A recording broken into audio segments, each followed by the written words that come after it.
नमस्ते। श्री परमज्योति चमत्कार तिरुपुरु मु नरसिंह 1992 मसीह आम परिवार श्री परमज्योति दैविक शरण में रही आसुछि। भगवत धर्मर प्राय समस्त कार्यक्रम एवं पूजा विधि विधान आमे सपरिवार जोगदेवार सौभाग्य पाइछु। यह मोर उभय संतान जीवन में मध्य विशाल प्रभाव पकाई। मोर बड़ झील मीना तार द्वादश श्रेणी जीवविज्ञान विषय 200 रु 200 नंबर एवं MBBS प्रवेशिका परीक्षा 300 रु 297 नंबर रखिथिला। एही उत्कृष्ट प्रदर्शन पाई से क्लिपक मेडिकल कॉलेज रे पाठ पढ़िया पाई एक सीट पाइला। श्री परमज्योति दैविक अनुग्रहर मार्गदर्शन रे मोर झील MBBS रे स्वर्ण पदक विजेता भाव में उभा है। तापरे से शिशु चिकित्सा क्षेत्र में MD करने न्यूयॉर्कर ओएल कर्नेल विश्वविद्यालय रे तार अध्ययन बजाय रखिला। तांको ब्याच रे से शीर्ष स्थान अधिकार करने सहित अमेरिकार पेडियाट्रिक्स बोर्ड परीक्षा रे उल्लेखनीय स्थान अधिकार कला।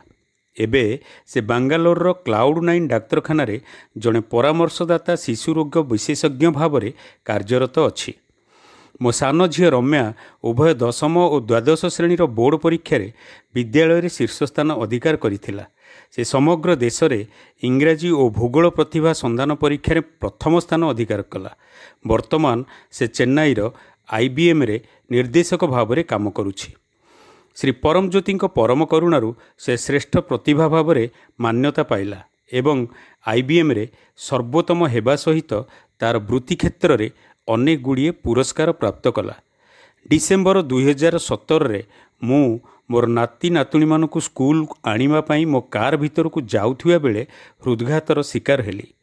श्री परमज्योति अनुग्रह जोगु मोते अध घंटा भितर कोरोनारी केयर विभाग को स्थानांतरित करागला। एपरी एक जटिल परिस्थिति मध्य आंजियोप्लास्टी और स्टेटिंग पद्धति रे हेउथिबा अस्त्रोपचार रे मोर अंतर्जामी भगवान मोते शांत एवं स्थिर रहिबा पई निर्देश देउथिले। अस्त्रोपचार परे मु द्रुत आरोग्य प्राप्तिर आशीष पाइली। गत अक्टोबर मासरे मोर सामग्रिक स्वास्थ्य परीक्षा समय प्रोस्टेट कैंसर लक्षण देखाला।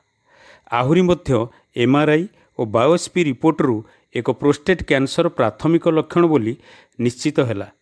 एही खबर रे अत्यंत मर्माहत होई आमे सुदर्शन होम श्री परमज्योति को प्रार्थना कलु एवं श्री आमा भगवान को बर दीक्षामाला दर्शन रे दैविक सुरक्षा प्राप्ति पाई मध्य प्रार्थना कलु। श्री परमज्योति करुणारू किछि सप्ताह पूर्वरु मोर अस्त्रोपचार सफलतार सहित संपन्न हला एवं मु वर्तमान सुस्थ अछि। हे आमर प्रिय श्री परमज्योति, आम उपरे बिंची देइथिबा अपार आशीर्वाद पई आमे आपणक निकटरे आमर शाश्वत प्रेम एवं कृतज्ञता जनाउछु। जय बोलो श्री परमज्योति आमा भगवान की जय।